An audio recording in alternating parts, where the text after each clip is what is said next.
Donc, si tu veux, je me suis dit, ça y est, je suis arrivé là à 21 ans et je vais me lever un matin, je vais passer ma tête au-dessus de l'épaule, je vais avoir 35 ans, je vais avoir 2 gamins, une Audi A6 ou bien un Mercedes classe C ou une BM série 3. Je vais emmener mes gamins à l'école le matin, je vais croiser tous mes voisins ou tous les gens du village, sauf que l'autre, comme moi, si moi j'ai une Audi A6, l'autre il aura une classe C, machin. Ils bosseront tous dans une boîte, ils seront cadres, ils auront tous un bon poste. On emmènera tous nos enfants à l'école, on aura tous une même maison un peu similaire, etc. Il n'y aura rien de différent entre tous ces gens-là, tu vois. The Truman Show. 1, 2, test micro, les gentlemen sont plus qu'au niveau. De retour sont les super-héros, les vrais investisseurs frérot. Plus assez de doigts pour compter les lots, les pouces et les abos. Friday 10h, tu connais poto, ton rendez-vous, ta grosse dose d'IMO. Dédicace à tous nos haters qui font coucou en message perso. Savoir si la LCDC mort ou si on peut offrir les frais de port. Tu te demandes combien on pèse avec ton tout petit cerveau. Prends ton chiffre, multiplie par 2 et puis rajoute un 0. Salut à tous et bienvenue dans ce nouveau podcast des Gentlemen Investisseurs. Je suis Tony. Je suis Yann et nous avons... Enzo. Voilà, Enzo. Salut Enzo. Nouveau... Merci de nous faire l'honneur de ta présence. Exactement. Merci aussi à vous de me recevoir, c'est cool. C'est cool. Eh ben, avec grand plaisir. Nouveau featuring, puisqu'on a beaucoup de retours en fait sur les feats qu'on décroche. Je sais pas comment on dit dans le jargon du podcasteur. Et on en a encore des lourds qui arrivent. Enzo, tu connais bien Tony. Enfin, vous avez fait des voyages ensemble. On est partis à Cuba tous les deux. Enfin, tous les deux. Un voyage qui m'a coûté cher parce que ça m'a tué mon voyage de lune de miel parce que j'ai pas pu repasser par les US après. Oh merde. à cause du tampon cubain sur mon passeport français. Mais non. Si, je suis boycott des US actuellement. Mais non. Non. Si. Je pensais pas qu'on allait entamer le podcast mon comme vieux. ça. Ouais, ça m'a ruiné ma lune de miel, ce voyage. Alors, j'ai passé un super voyage à Cuba, hein, il y a pas de sujet sur ça. Merci le Club des Rentiers pour l'organisation. Mais en fait, le fait que j'ai eu un tampon cubain et Louise aussi qui était avec moi, ma femme, lors de ce voyage, on avait tous les deux un tampon cubain. Et du coup, en fait, on avait obligatoirement une escale pour aller en Polynésie française aux US. Sinon, il fallait faire le tour du monde dans l'autre sens. Chose qui était impossible ou qui coûtait une fortune, mais enfin, c'était n'importe quoi. Et du coup, on s'est fait boycott de la Polynésie française et du coup, la moitié du voyage de lune de miel était payée et j'ai pas été remboursé malheureusement. Mais non. Et t'as pas pu partir du tout? Non, je peux plus partir du tout. Du coup, on a fait autre chose. Waouh. C'est la petite anecdote par rapport à Cuba, quoi. D'accord. Ouais, dégoûté. Et vous allez peut-être le refaire. Ouais, on fera quelque chose. Après, on a pas mal revoyagé entre deux. On a fait pas mal d'autres destinations. Mais voilà, quoi.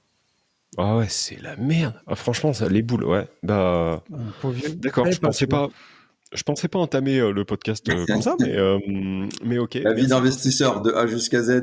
C'est ça. Merci pour cette petite anecdote. Mais ouais, Enzo, on s'était rencontrés à Cuba, on avait passé des bons moments et puis on s'est revus à Paris au Club des Rentiers le 1er avril où tu as aussi fait une présentation sur ton parcours. Puis comme on était avec Yann dans les featuring et d'inviter des personnalités inspirantes avec des parcours incroyables, ça s'est imposé comme une évidence quand même que tu viennes nous raconter ton parcours. Ouais, c'est ça. C'est vrai que je t'avoue, je m'attends à un truc énorme parce que je voulais pas que Tony m'en dise trop. Mais il m'a dit, tu vas voir, il va être très très inspirant, parce que je pense que ça va être le cas, il y a aucun problème. Et donc voilà, j'ai un peu l'eau à la bouche, même si j'ai une bouteille d'eau à côté de moi, mais j'ai l'eau à la bouche, je veux en savoir un peu plus. Et sachant effectivement que t'as été, je pense, dans les débuts à rejoindre la team Starter Cash. Il y a peut-être 2 ans que t'as pris Starter Cash et on avait un peu discuté en DM, mais rien de plus. C'est ça. Donc marchand de bien et tout, j'en sais absolument rien. Donc hâte que tu nous dévoiles ce parcours et tes petits tips secrets. Et je fais une petite parenthèse pour blaser tous ceux qui auraient mis super longtemps à prendre leur place pour le Maroc. Vous allez voir le parcours d'Enzo et Enzo sera avec nous au voyage moto au Maroc qui est désormais complet. Donc voilà. Voilà. Complet. C'est ça. Exactement. Ça va être très très lourd ce voyage. Et il nous reste quelques places sur je sais plus quoi, le kart de mémoire. Mais t'es ouf, le kart il est complet gros. Ok, en fait vous nous retrouverez en 2024 à la montagne, voilà, j'en sais rien, je sais pas encore 2024. Mais Et ben voilà, on est full. Voilà, il fallait vous réveiller avant. C'est ça. Ok. Est-ce qu'on peut attaquer? Parce que Mais moi, je veux savoir. Enzo, je te vas-y, dis-nous laisse tout. mener cette Alors, interview, Yann. Vas-y. qui tu es? Quel âge tu as? Tes parents, ils faisaient quoi? Quelle excuse t'avais mais que tu n'as plus? D'accord. Vas-y. Ok, bon. Alors du coup, pour faire rapide, donc là actuellement j'ai 27 ans, j'ai 28 cette année, donc je m'approche dangereusement de la trentaine. Dit-il à des Ouais. mecs, à un mec qui a passé les 40 et 41 même maintenant. Et moi, en fait, pour tout résumer, j'ai démarré officiellement l'immobilier à l'âge de mes 21 ans. Donc ça fait 6 ans D'accord. maintenant que je fais de l'immobilier. D'accord. Ok. Et en fait, si tu veux, moi j'ai grandi dans la ville de Troyes, dans l'Aube. Dans Ah, j'y vais samedi. bon bah voilà, c'est une ville assez Pour un sympa combat de qui boxe. s'est bien développée. Donc moi, je suis natif de la ville de Troyes, où mes parents sont encore actuellement. Enfin, ils ont grandi là-bas, ils ont vécu là-bas, ils sont toujours. Et en fait, moi, si tu veux, j'ai fait mes études là-bas, donc un parcours très très classique. C'est-à-dire que moi, j'ai eu cette éducation de mes parents. En fait, il y avait la valeur travail dans ma famille, donc j'ai toujours vu mes parents bosser et j'ai toujours vu mes parents, on va dire, travailler pour gagner.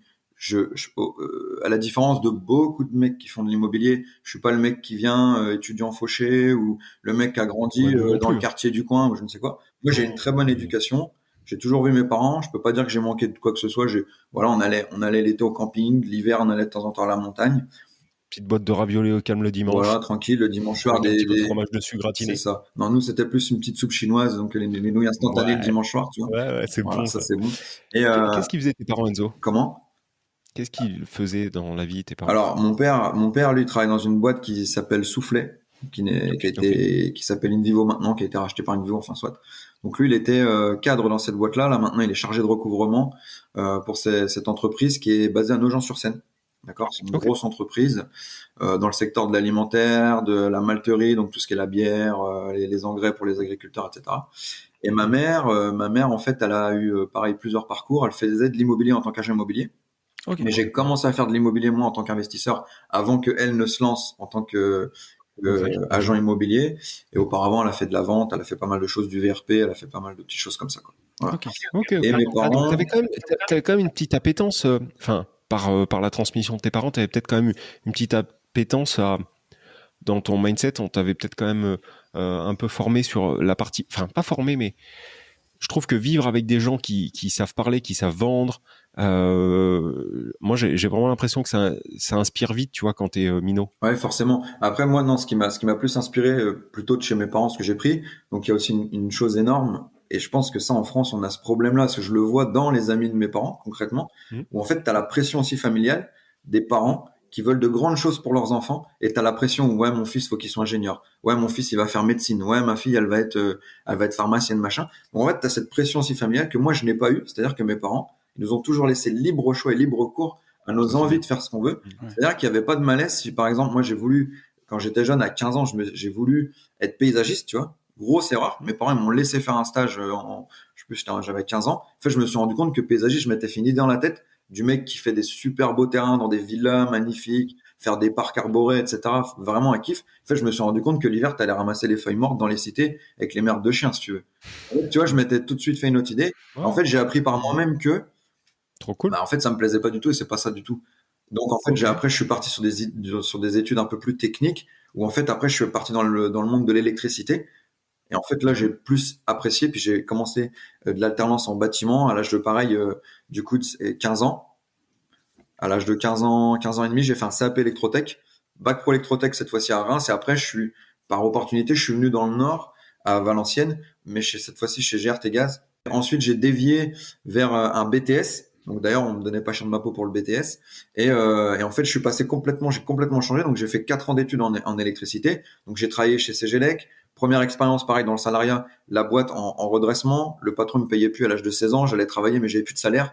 Donc tu vois, j'étais avec mon petit scooter, mon petit Ludix. J'allais travailler avec ma caisse à outils sur les travaux. Et en fait, à cette époque-là, je bossais déjà pour des promoteurs immobiliers qui faisaient des programmes. Mais moi, j'étais juste l'électricien, le petit jeune qui passait Ok. le balai et qui tirait les câbles dans les immeubles. Et ce Ok. mec-là venait déjà avec, un jour, il venait avec une AMG GT, ces trucs-là. Et j'adorais déjà les bagnoles et les motos. Et il y a eu aussi cette petite empreinte-là dans ma tête quand je voyais ce mec-là qui faisait pousser des bâtiments, des projets immobiliers de terre. Le mec, il s'appelait Maxence, il est connu à Troyes. Déjà, j'aimais bien, mais loin de moi l'idée de faire de l'IMO un jour. Et par contre, dans le parcours de mes parents, ce qui m'a peut-être un peu plus inspiré, c'est que mes parents, à un moment donné, ils ont pris tous les deux un gros risque. C'est-à-dire qu'ils ont quitté leur job, qui les payait super bien, et ils ont racheté une petite affaire, un fonds de commerce de bureau de tabac.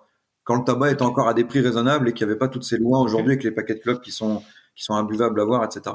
Et ça a été une activité. Pour notre santé, c'est pas Enzo, tu dérives, c'est pour notre santé. Mais c'est pas bon pour le business. Voilà. Mais d'accord, mais donc en gros, tu viens d'une classe moyenne. C'est ça. Mais par contre, avec des idées. C'est pas la classe moyenne justement de la CGLEC. Je respecte tous les gens à la CGLEC, mon beau-frère y est. Mais la CGLEC, c'est quand même, t'es juste en dessous du gap de la SNCF. Tu vas pas trop vite le matin, etc. Donc classe moyenne, mais quand même avec des idées et avec la valeur du travail, et puis avec aussi des couilles au final. Oui. Tu vois, des gens qui sont capables de changer, de switcher à peut-être 45 ans, où ça devait être à peu près dans ces eaux-là. C'est ça, la quarantaine, ouais. Ouais, donc ok, cool. Et ça a été game changer pour eux, parce qu'en fait, si tu veux, ce bar-là, ça a été beaucoup de boulot, parce qu'en fait, un bar tabac presse, tu ouvres du dimanche au dimanche, parce que c'était même ouvert le dimanche matin. Mais en fait, si tu veux, vu que tu es tout le temps au travail, tu gagnes, quand ton commerce est bien placé, encore une fois, on en revient pareil, parce que le business, en fait, les fondamentaux, c'est souvent immobilier, c'est de l'emplacement. C'est le bureau de tabac, il est dans des murs commerciaux, qui ont un emplacement et qui font que, de par l'emplacement, il y a du passage et du coup, ton truc, il marche déjà, il a du trafic naturel, quoi, si tu veux, tu vois. Et ce qui s'est passé, c'est que du coup, ils se sont efforcés au boulot pendant 3 ans. Ils ont racheté l'affaire d'un mec qui était pas trop bon, du coup, dans le commerce, pas trop avenant. Donc, une affaire qui était valorisée X milliers d'euros à l'époque par rapport au bilan que tu avais. Mes parents, ils ont poussé ce bilan-là pendant 3 ans, ils ont revendu, ils ont fait une énorme plus-value sur le truc, et plus, en gérant ce business-là, ils avaient quasiment pas de vie privée, donc ils n'avaient pas le temps de dépenser l'argent qu'ils gagnaient. Donc en fait, eux, ça a été game changer, ça a été un tremplin, comme nous, des fois, avec l'immobilier, avec les prêts, etc., où tu as pu collectionner des OP. Et en fait, ils ont amassé un peu d'argent, etc., ils ont pu refaire une belle maison.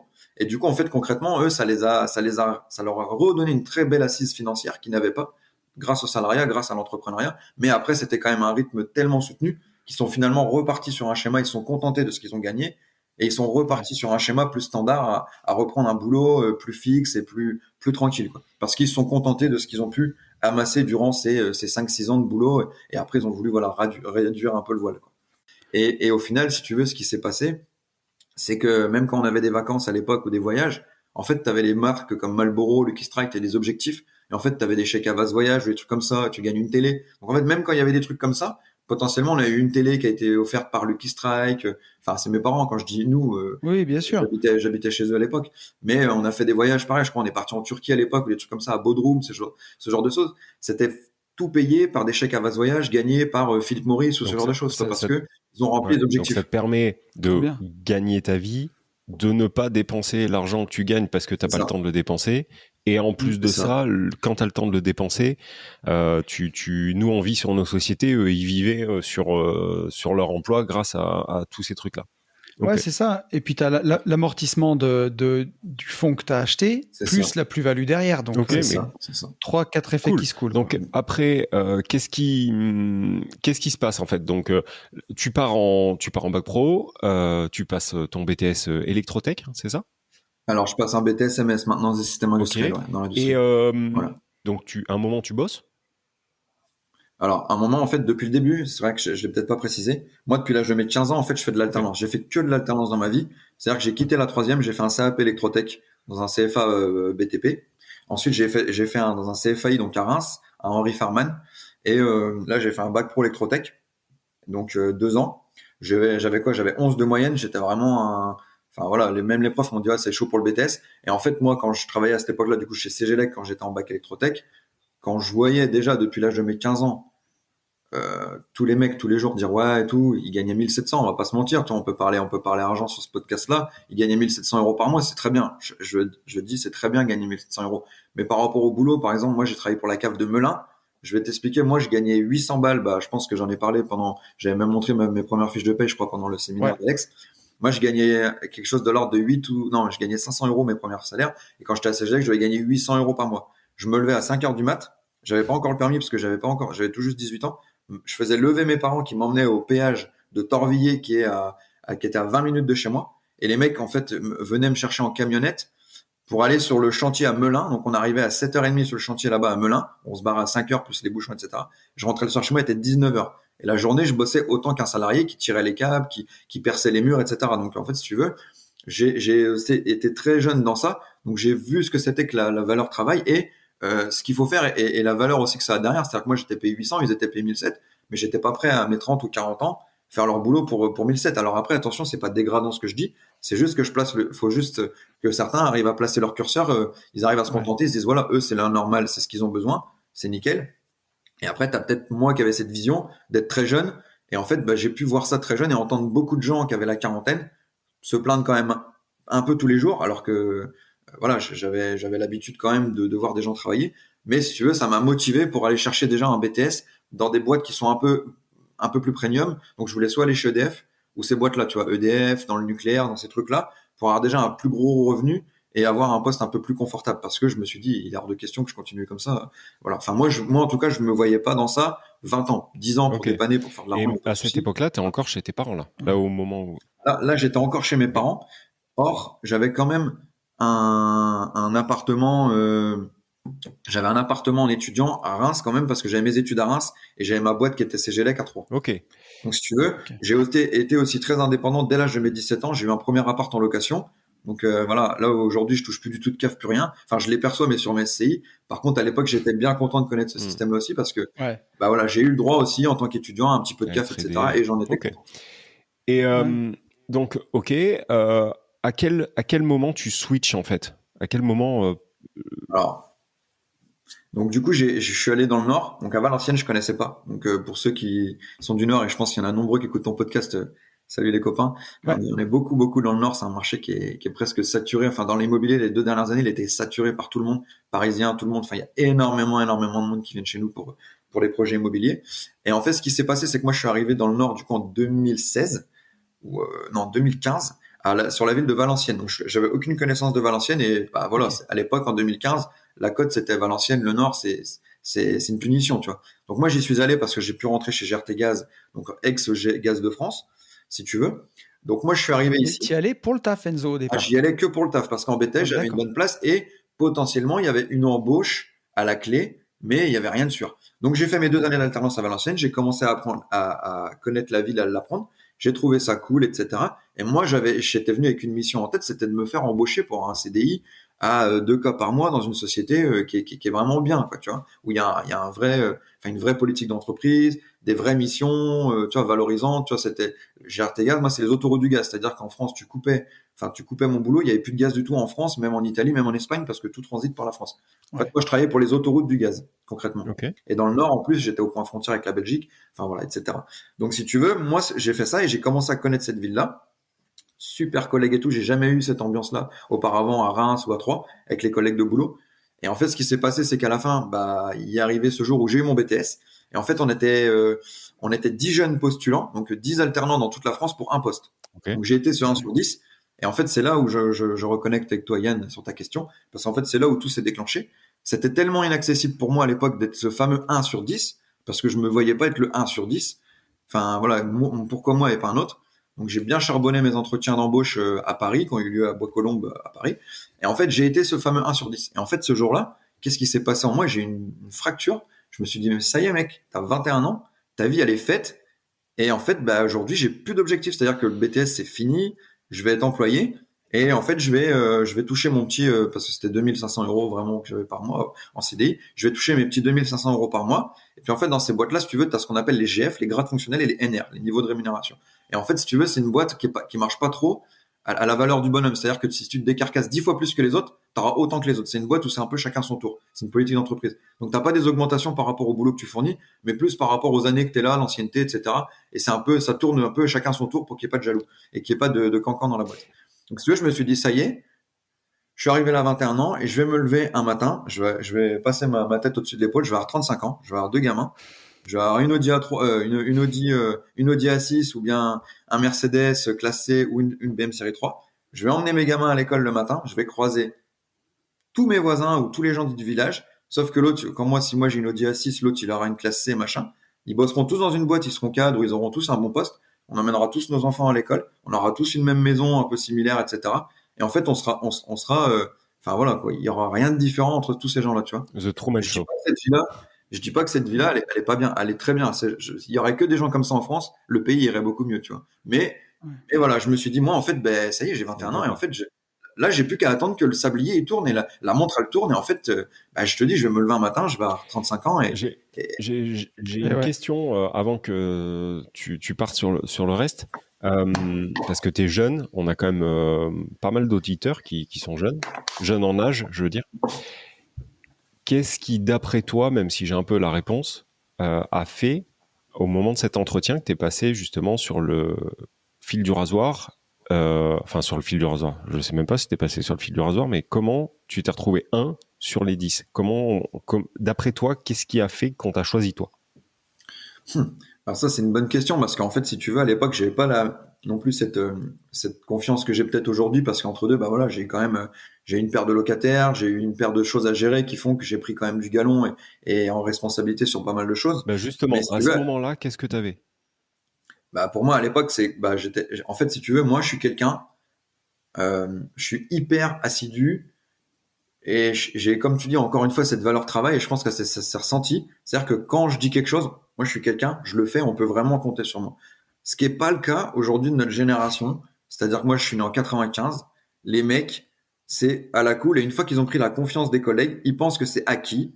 Et je pense que t'as des mecs, bah, tu vois, plusieurs fois, ils se sont fait pincer avec peut-être un petit pétard le midi, un truc comme ça, tu vois. C'est resté dans les trucs, mais il y a quand même eu des échos, des trucs, ou des absences au CFA, des absences, pareil, pas trop bien expliquées, pas trop. Enfin, du jour au lendemain, le mec, il se pointe pas au boulot et en fait, tu le sais que l'après-midi, pourquoi il est pas venu, tu vois. Ok. Ce genre de choses pas très carrées qui font que bah, dans cette boîte-là, tout est noté, tout est référencé. On a des bons de travaux, on a des choses. Et on a tous les ans, on a des entretiens individuels avec nos responsables de secteur. Et je pense que tout ça, c'est noté quelque part. Ok. Et en fait, moi, sur ce qui était sur 2 ans de temps, j'ai jamais été absent. On n'a jamais trop eu de choses à me reprocher, je pense, dans le boulot que je fournissais. Et quand il y avait besoin de moi pour faire plus, bah, j'étais là aussi, je répondais présent. Et je pense que quand j'ai fait mes rapports de stage, etc., et tout, bah, je pense que tout a matché. J'ai eu une super note et j'ai réussi à être très technique et j'ai compris le taf assez rapidement. Est-ce que tu as réussi à te vendre comme par exemple là tu nous parles ou pas du tout ? Bah, je pense que oui, parce qu'en fait, Oui, si tu veux, c'était à la, C'est ce que tu veux, quoi. voilà, c'était soit, si tu veux, le dilemme, c'était quoi? Soit GRT, et franchement, ma vie, enfin, il y avait quand même, il y avait un chemin fleuri et bien arboré qui était devant moi, ou soit il y avait rien et c'était Pôle emploi. Donc Pôle emploi, moi, je me suis toujours dit, je veux jamais aller chez Pôle emploi. C'est-à-dire que même là, à l'heure où je te parle, je suis rentier. Il y en a beaucoup qui sont rentiers, ils sont passés un petit peu par la casse chômage et tout, oui, carrément. ce qui est très bien parce que le système, il est bon. Ouais, Donc, moi j'ai pris aussi, hein. Mais voilà. j'ai tellement donné d'impôts derrière que Voilà. j'ai remboursé, hein. Bah moi, si tu veux, j'ai une politique, alors après, qui est propre à moi, hein. Je dis pas Et qu'il faut c'est le très faire, hein. bien. Ce que je vais te dire là, c'est vraiment propre à moi et c'est propre à chacun. Il y a pas c'est pas une leçon ou autre. Mais moi, si tu veux, j'ai jamais voulu que mon nom, en tant qu'Enzo Goben, ressorte dans les papiers de Pôle emploi parce qu'après, quand t'es dans quand t'es dans cette machinerie, ton nom, il est là et en fait, finalement, tu leur dois quand même des comptes parce que c'est normal, ils te donnent de l'argent. Mais tu as aussi, toi, t'as payé des cotisations et tout. Mais moi, j'ai estimé qu'à l'âge de mes 21 ans, en alternance, j'ai très peu cotisé et de mes 21 ans à mes 25 ans, les périodes que j'ai fait en CDI, je pouvais pas prétendre être un mec qui a assez cotisé et qui a assez fait tourner Ok. la Non, machine mais pour pouvoir réclamer 1003, 1005 tous les mois parce que mon Franchement, c'est tout à patrimoine ton me les honneur. fournissait déjà, si tu veux. ça se Largement. respecte et effectivement c'est tout en ton honneur. Maintenant pour être tout à fait transparent, je pense pas, je suis sûr que si tu as sorti un entretien d'embauche comme là tu es en train de faire le podcast à 21 ans, t'avais plié en fait le truc à ce moment-là. C'est-à-dire que peut-être que oui, parce que t'avais eu fait à l'école, machin, pas d'absence, pas de pétard et tout. Mais ce que je voulais soulever en fait, c'est la façon dont tu t'exprimes, la façon en fait t'es fait dans un moule de commercial. Peut-être que tu le sais pas, mais je te l'annonce. C'est-à-dire qu'en fait, on part d'une question et en fait, comme moi. Enfin, je sais que moi, alors pour moi, c'est un peu un défaut, mais peu importe. T'en fais un truc de 32 minutes, c'est-à-dire que tu peux disserter pendant 33 minutes sur il est joli mon plafond, tu vois. Et quand t'as un mec en face de toi qui effectivement a vu 8 cassos, un cracheur de feu, une femme à barbe et un nain, et que tu lui dis alors moi je m'appelle Enzo, bah à la fin, bon bah, ok Enzo, bah écoutez, merci de ce monologue. Et en fait, vous m'avez tellement mis de gifs dans la tête en me parlant que bah en fait, on vous prend. Et donc bravo pour ça. Et je voulais enfin, je veux que ça, typiquement, tu vois, ça puisse servir à des plus jeunes qui ont envie de switcher et prendre plus d'oseille dans des boulots de commerciaux.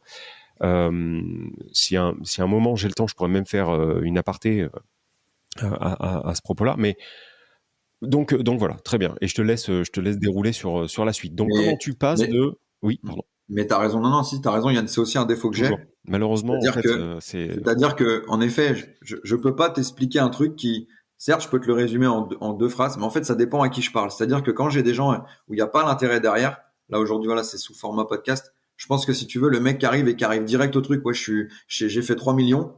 Et en fait, tu sais, t'as pas vraiment les détails du pourquoi, du comment avant. Pour moi, c'est compliqué parce que du coup, tu te dis, mais attends, le truc, tu vois. Et c'est pour ça que là, volontairement, je te détaille un peu la chose. Ah, mais c'est très bien. Parce que moi, j'ai vraiment cette politique où, si tu veux, j'ai rien à vendre. J'ai pas besoin de me vendre non plus. Mais je pense que ça peut prouver aussi à des gens qui n'ont pas confiance en eux, qui sont peut-être dans le cas actuellement, même s'ils ont 30 ans de ce que j'étais il y a 3-4 ans, que c'est quand même possible. Je veux pas forcer les gens à le faire. Mais si tu veux, je pense que juste trop résumer certaines choses. Après, dans l'IMO, je vais te résumer parce qu'il y a des chiffres, il y a tout ça. Mais si tu veux, j'ai peut-être ce problème-là où justement les choses essentielles, où les gens ils attendent des réponses un peu précises, ce qui fait que ça va donner un bon ton pour le reste. C'est là où j'appuie un peu, mais pas ça, volontairement, Enzo, tu vois. Ça, Enzo, en fait, c'est un art. En vrai. Hein. Alors, par contre, moi, je reste persuadé, si tu veux, que tu l'as ou que tu l'as pas du tout. Je trouve que c'est compliqué d'apprendre ça. Parce que ça fait vraiment partie quand même, c'est intrinsèque, tu vois. Je trouve que c'est compliqué d'apprendre tous ces trucs-là. Mais on voit bien en fait que tu as une fibre. Oui. Tu le vois en t'entraînant, tu vois. Tu peux aussi l'apprendre en t'entraînant. Bien sûr. Mais forcément qu'il y a une nature, il y a un tempérament. Voilà. Là, tu l'entends parler. Tu vois, tu sens qu'il y a une fibre en fait. Il peut te vendre un vélo pour une mobilette pour un vélo. Comme dirait la crime, tu vends des écrans plasma aux aveugles. Ouais, voilà. Mais c'est pas mon cas, je l'ai jamais fait. Et c'est vrai que je veux vraiment pousser, je veux vraiment réussir à pousser les jeunes là-dessus en fait. Et en tout cas, Enzo, c'est parfait parce que tu vois, nous, c'est l'inverse d'un format short. On est là en podcast, on prend le temps. Et ça trie déjà, parce que tu vois, les gens qui voient l'épisode 1h20 et qui disent « j'écoute pas, c'est trop long », au moins ça a déjà trié une bonne partie, tu vois, du tout venant, quoi. Là, ils peuvent partir, mais les choses intéressantes, elles arrivent qu'après. Donc là, par contre, on va aller plus vite. On va aller plus vite sur les choses intéressantes parce que je vais pas épiloguer dans les chiffres, même si, voilà, les gens qui m'ont peut-être vu et qui écouteront le podcast, et donc je vous salue tous et merci pour les retours que vous m'avez fait pour le séminaire qui a lieu à Paris, via le Club des Rentiers. Voilà. Moi, je suis quelqu'un où justement, j'ai peut-être même ce problème où je suis des fois trop transparent et vu que j'ai rien à vendre et rien à prouver, mais en fait, j'ai pu montrer par exemple certains relevés de mes comptes en banque, des fiches de paye, des trucs vraiment réels, parce que des fois on parle souvent gros argent, mais en fait derrière il y a pas le truc. Tu vois, je te prends un exemple. Alors on va dévier, mais très peu. Vendeur de vérité que je regarde beaucoup et que je salue d'ailleurs. Je vois le mec là qui a copié son livre sur les marchands de biens que j'ai lu, qui est d'ailleurs très très bien. Le mec il a zéro expertise. Tu vas sur Papers. Tu tapes son nom, je le citerai pas parce que je le connais pas. Le mec, tu vois qu'il a une pauvre boîte. C'est quoi ça? C'est quoi? Tu regarderas après le podcast. Il y a eu une grosse tempête sur ça. Le mec, tu tapes sur Paper son nom et prénom. Moi, je dis au mec, si tu ne crois pas en moi, Google-moi. Tu tapes Enzo Goben, tu vas sur société.com, tu vas sur tout ça. J'existe, je suis en France, je suis investisseur en France. J'ai des sociétés, j'en ai plusieurs. J'ai rien à cacher, tout est carré. Les bilans, je cache rien. Tout est déclaré, tu vois ce que je veux dire? Complètement. Les experts comptables et tout. Moi, je dors tranquille la nuit. En fait, il y a un mec qui a sorti une formation marchand de biens. Qui a copié tout le livre de Vendeur de vérité. Tu sais, le livre qu'il a coécrit. Et en fait, le mec, il s'est même pas fait chier à mettre le truc dans le désordre ou je ne sais quoi. Il a pris le livre quoi. En allant. Et en fait, le mec, voilà, il a un peu mis sous format vidéo. Il a targeté des mecs avec de la pub sur YouTube et tout. Les mecs, devenir marchand, parce qu'aujourd'hui, c'est l'Eldorado d'être marchand. Mais bon, si on parle de 2-3 histoires que j'ai en marchand, vous allez comprendre. Encore une fois, entre ce qui est dit dans et dans la vérité, et c'est là où justement il commence. Moi, j'ai beaucoup plus de stress depuis que je fais du marchand. Bon, on en reviendra après que simple l'investissement immobilier qui est assez câblé. Bien sûr. Et en fait, si tu préfères, le mec, il a copié complètement le livre. Et là, aujourd'hui, il te vend la formation du livre que tu as à 20 € de Vendeur de vérité sur Internet. Et le mec te vend ça, je sais pas moi, 3000 balles ou je ne sais quoi, devenir marchand de biens, et il a vachement bien marketé le truc, encore une fois. Il a fait des tunnels de vente comme tu peux connaître, ce genre de choses. Et vas-y, il y a des mecs qui vont payer cette formation, et en plus, il est de mèche avec Yomi Denzel, donc le mec, il a déjà un trafic qui est énorme derrière, de mecs qui n'y connaissent strictement rien en immobilier, qui veulent se former un peu en e-commerce, dans les business en ligne, qui se disent, bon, j'ai fait un peu de pognon, je vais faire de l'immo. Ils vont acheter la formation du mec, alors que t'achètes le livre de Vendeur de vérité. T'as déjà tout, quoi. de Salva. D'accord. Bon, bah, j'étais pas au courant. Merci, merci. Et son livre, pour ce il est petit récit. incroyable, tu vois. Le livre, il est incroyable. Ok, les gars. Bon, très bien. Alors, après, continuons. Donc, autoroute du gaz. Autoroute du gaz. Autoroute du gaz, tu découvres la ville et là, je t'ai coupé dans le. C'est là que je switch vraiment. C'est ça. Donc, bah, comme je t'ai dit, le petit schéma à mes 35 ans, et j'ai vraiment eu, tu vois, c'est bizarre, là, je me confie sur le truc, bon, je l'ai déjà dit à pas mal de personnes, mais je me confie vraiment en te disant ça, c'est que j'ai eu ce truc-là où j'allais rendre, du coup, mon appartement étudiant, parce qu'en fait, après, derrière, je suis d'astreinte, en fait, t'as des astreintes avec ces trucs-là, tu peux être appelé les week-ends, etc., pour des grosses urgences gaz. Et donc, si tu veux, j'ai dû migrer dans une zone d'astreinte, autour de Valenciennes, et du coup je devais prendre un appartement aussi un peu plus grand parce que du coup là ça y est, je m'installais vraiment dans le nord, c'était plus pendant 2 ans et après je sais pas où je vais. Ouais. Donc là j'ai pris un appart un peu plus grand, etc. Et c'est là où vraiment quand je suis rentré, quand j'ai reçu la lettre d'embauche, enfin comme quoi que je devenais statutaire des IEG parce que c'est les industries électriques et gazières, je me suis dit mais ça y est, ma vie elle est faite, c'est quoi la suite, c'est Ouais. un éternel refrain. Et Limite alors une. même, quand bien même que je connaissais pas la rente immobilière, je connaissais pas la bourse, je connaissais rien. Et en fait, tout simplement, moi je suis génération Internet, Google, etc., qui sont pour beaucoup de choses aussi dans ce qu'on fait aujourd'hui. Ben moi j'ai commencé à taper quoi sur Internet dès le lendemain ou le surlendemain. Mais j'ai dit mais comment gagner de l'argent à côté de son boulot? Genre en Ouais, gros, ça t'a fait comme pas une mini déprime parce que le lendemain, mais de te dire, genre, t'es en haut de la montagne et tu dis, putain, il y a quoi derrière, en fait? c'est ça, c'est ça, Ça peut c'est pas ça, être, ça peut pas être ça toute ma vie, quoi. c'est ça. J'avais l'impression que j'étais au sommet d'une montagne, mais je me dis mais la montagne elle est pas haute en fait. Et je me dis, c'est pas possible une montagne aussi peu. Enfin, tu vois, bon, on fait une métaphore, mais Ouais.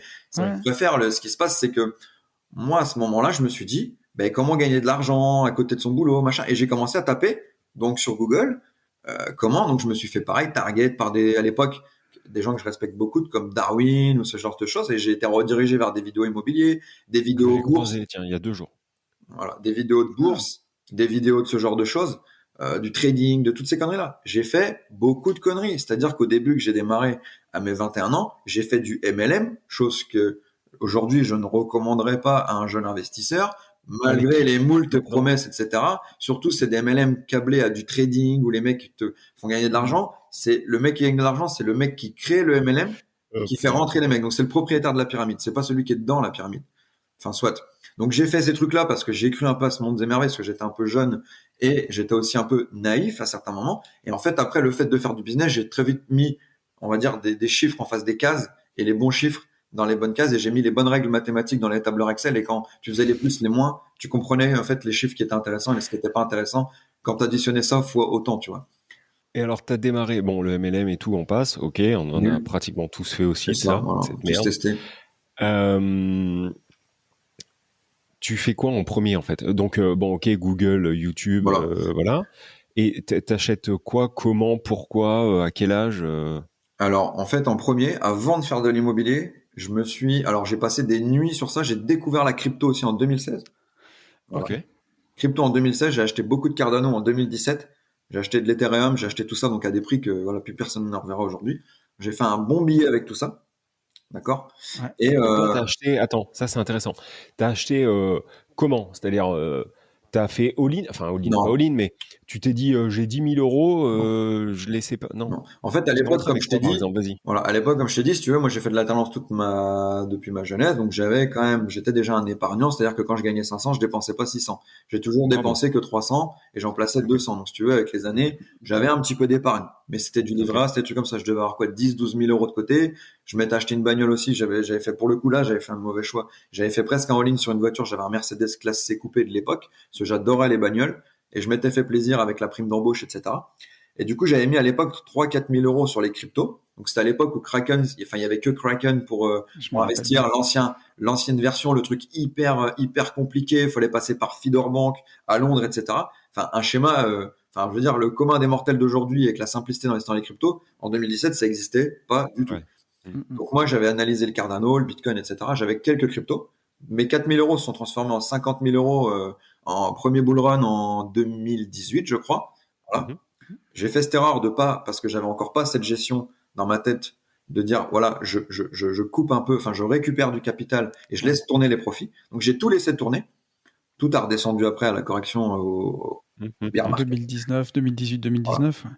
Mais j'ai adoré la crypto, j'en ai fait. Mais en parallèle, j'ai démarré dans l'IMO. Donc voilà, c'est là où on en arrive à l'IMO parce que je me suis dit voilà, les cryptos, c'est pas une rente, c'est pas un truc, et puis ça peut exploser comme il y a quand même, c'était une chance sur deux à l'époque. Soit ça fait, c'est comme le loto, ou soit ça fait pas le loto, tu vois. Soit t'as les chiffres gagnants, tu les as pas. Donc voilà. Donc, IMO en parallèle, et tu démarres par quoi? Alors IMO, c'est là où tout commence. Donc IMO, si tu veux, je commence à être dans une zone de confort où je me dis bon, ça y est, là j'ai mes 4 premières fiches de paye. Enfin même pas, j'avais déjà 6 mois de salariat. Donc j'ai des fiches de paye intéressantes, j'ai quand même un bon statut, etc. Je suis maîtrise, dans le collège maîtrise dans ma boîte. Donc je pense que je peux faire quelque chose avec des emprunts. Donc là, je commence à me former en immobilier, donc sur YouTube, etc. J'ai pas vraiment acheté de formation de fou. J'ai juste, encore une fois, pris en fait un peu les choses en main. Et c'est là où j'ai rencontré Alex. C'est-à-dire que il y a quelqu'un qui s'appelle Joël Benamou, je crois, mais avec qui j'ai plus du tout relation. En 2017, il organise un séminaire gratuit. C'est un séminaire gratuit à l'époque à Néry-les-Bains. Donc moi, je suis à Valenciennes, Néry-les-Bains. 8 heures de route. Oh, Néry-les-Bains, c'est à côté. C'est là où je bossais. C'était à côté de mon premier boulot. Saint-Éloi-les-Mines. Bon, bah, tu vois. Exactement. Néry-les-Bains, c'est pas très très loin. Ouais. Néry-les-Bains. Ok. Donc en fait, ce qui s'est passé, c'est que moi, Quelle ville claquée au sol, hein, il faut le dire. Voilà, ville claquée au sol, mais qui est thermale apparemment. Enfin, bah, soit. Oui, Ah bah, il y a un casino, il y a des thermes. Ouais. Je vais à ce séminaire, je rencontre Alex du Club des Rentiers. Le Club des Rentiers n'existe pas. Je rencontre Aurélien Thiraud, je rencontre deux, trois personnes là-bas qui sont devenues des potes depuis. Il n'y avait pas énormément de monde sur la toile, mis à part voilà, Yann Darwin qui faisait un peu des vidéos, Van Gain qui commençait un petit peu aussi. Donc on était vraiment aux prémices de 2017, quoi. Et en fait, moi, si tu veux, on se présente tous dans la salle, et là, il y a Alex qui commence à parler. Ouais, moi j'ai 17 appartements. Aurélien, ouais, moi j'ai 20 baraques. Et moi, dans ma tête, je fais, mais les mecs, c'est des extraterrestres. Le jour, moi, j'ai un petit jeune de 21 ans, enfin, j'avais 20 ans et demi, ouais, 21 ans. 21 ans, j'arrivais là.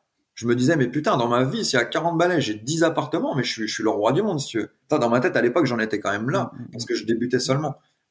Les mecs se présentent, je dis, mais les mecs, ils sont dans une autre planète, quoi. Ils sont dans une autre dimension. Les mecs, ils sont, enfin, je veux dire, et en fait, le fait de pouvoir accéder à ce genre de personnes très jeunes et de parler avec eux et d'être, parce que Alex, tu le connais, enfin, vous connaissez tous les deux, même Aurélien, qui était ultra accessible. C'était pas des mecs, tu vois, pour moi, ces mecs-là, c'était des mecs, ils arrivent en Lamborghini, tu pouvais pas leur parler, ils étaient en costard, etc. Parce que j'étais quand même encore un bon français avec des bonnes chaînes dans la tête, enfin, des bons principes de bons français, que le mec qui est millionnaire, enfin, voilà, ils sont, tu vois ce que je veux dire. En fait, bizarrement, et on s'en rend de plus en plus compte, je vais pas épiloguer dessus, mais Tony, c'est exactement pourquoi je dis ça. En fait, c'est même l'inverse. C'est-à-dire que on s'aperçoit, on le savait, mais maintenant on se le prend vraiment en pleine tête. Plus les gars en ont, plus ils sont accessibles. Moins ils en ont, plus ils ont de Lamborghini. En fait, on vit vraiment dans un monde d'apparence et le monde est à l'envers en fait. Donc, ce que tu me dis ne m'étonne pas du tout en fait. Venant des personnes que tu nommes, ça me paraît complètement logique. Et t'aurais pu par contre tomber sur 3 camps pleins. Enfin, t'as eu de la chance de tomber sur les bons au départ. Franchement, c'est ça qui est top. Ça. Des fois, il y a la chance qui joue dans certaines choses, ouais. Et ça, pour le coup, c'était une chance parce que c'est le hasard qui a bien fait les choses. La chance, c'est le hasard. Enfin, c'est plus le hasard. Mais la chance, c'est toi qui l'as fait. Mais il y a une décision en amont qui font que j'ai quand même dû, moi, prendre le truc. Si tu veux, pour moi, c'était quand même de l'autoroute, du machin. Juste pour les gens qui ne situent pas, Valenciennes, Néry-les-Bains, c'est quoi, 800 bornes? Ouais, il y a 800 bornes. Ouais. Voilà. Ouais. T'as pas fait 20 km pour aller à la ville d'à côté, quoi. C'est ça. Donc c'est pas de la chance. T'as saisi un truc. Après, les étoiles se sont alignées. Ok. Donc t'arrives à Néry-les-Bains, tu découvres Alex. Donc il y a pas le club des rentiers, machin et tout. Donc c'est des extraterrestres. Là, tu te dis quoi? Tu te dis, je vais être un extraterrestre. Bah, tu te dis en fait, tu me dis, mais en fait, Enzo, mais mec, tu vises pas la bonne cible. En fait, moi, je visais toi, t'as la cible de fléchette. Moi, je visais les tours, enfin même à l'extérieur de la cible, si tu veux. Je me disais, allez, je vais m'acheter un petit appart, etc. Puis je vais te faire tourner le bordel pendant 3-4 mois, enfin pendant 3-4 ans. Puis j'en rachète un deuxième. Puis j'essaie de passer à un par an progressivement, tu vois. Et est-ce que là, ton objectif, tu sais, entre justement YouTube et Néry-les-Bains, est-ce que ton objectif dans ta tête, c'est de te dire, il faut que je me crée un autre revenu additionnel à mon revenu pour mieux vivre, ou alors tu te dis, je veux pouvoir justement acheter une Mercedes C, je sais pas quoi, ce que tu as raconté, mais neuve, et du coup, il me faut vraiment de l'oseille. Tu vois, c'est quoi à ce moment-là, ton idée, c'est quoi? C'est de faire un peu plus d'oseille tous les mois pour acheter une meilleure voiture et partir en vacances avec ta femme un peu mieux, ou c'est à terme de pouvoir vivre que de ça? Alors, en fait, si tu veux, ce qui s'est passé, c'est qu'à l'époque, il y avait encore rien de clair dans ma tête. C'est que déjà, je voulais investir dans l'immobilier et déjà dans ma tête, avoir cette satisfaction-là de dire, je possède des biens immobiliers et c'est une bonne valeur. Le titre. Voilà, le titre un peu de posséder des biens immobiliers et de dire, voilà, moi, j'ai quelques biens immo, ça tourne. Ça, c'est la fougue de la jeunesse pour pouvoir arriver dans un apéro et dire, qu'est-ce qu'il y a? J'ai 2 appartes.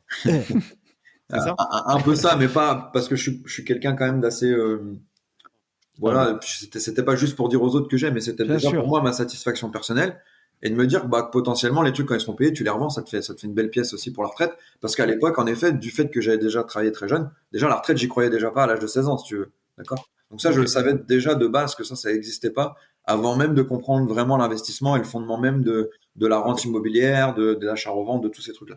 Et en fait, si tu veux, donc ce qui s'est passé à ce moment-là, c'est que j'ai acheté. Il nous fait un petit peu une Yann de temps en temps. Yann, t'as l'air tellement excité de savoir la suite. Laisse-le parler. Oui, hein non, mais t'as raison, faut me couper parce que sinon c'est mort. Non, mais attends, quand je vois où on en est et où il est aujourd'hui, parce que tu m'as juste dit à peu près où il est aujourd'hui. Ça va, il a pas pu le faire en 6 minutes, tu vois. Non. Donc, des étapes, on est bon. Tu vois, en fait, 46 minutes de podcast, on est bien. Pour te choper le truc, pour te raccourcir le truc, c'est qu'en fait, du jour où j'ai rencontré Alex et tout, j'ai dit, mais en fait, mec, je me gourre totalement. Mais pourquoi je pense à un appart? Pourquoi j'en achèterais pas 3, 4 d'un coup?